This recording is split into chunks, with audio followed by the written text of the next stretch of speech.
odbor SPS-a utvrdio listu poslanika, ali nije odlučio sa kim će formirati republičku vladu. Naš zaključak je da nastavljamo razgovore sa Demokratskom strankom Srbije i Srpskom radikalnom strankom na ovim principima, a naravno razgovarat ćemo i unutar naše koalicije. Više o sudbini vlade znaće se u četvrtak, najavljuje Dragan Marković.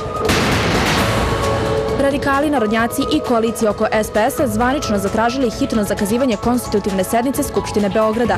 Ukoliko nastave sa pritiscima, sednicu mogu samo da odložim, odgovara Alimpić.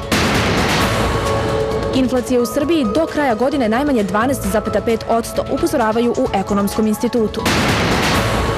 Letovima na liniji Beograd-Pula posle 17 godina kreće aviosaobraćaj između Srbije i Hrvatske. Prodaja karata počinje sutra. Španska policija uhapsila 55 osoba osumnjičenih za širenje dečije pornografije preko interneta. Zaplenjeno nekoliko miliona pornografskih fotografija i videozapisa.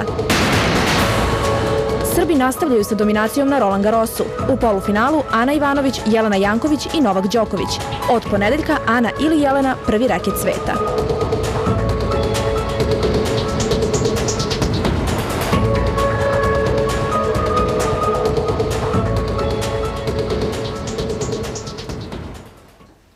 Dobro večer, gledate presek u 22 sata, ja sam Oliver Jakšić.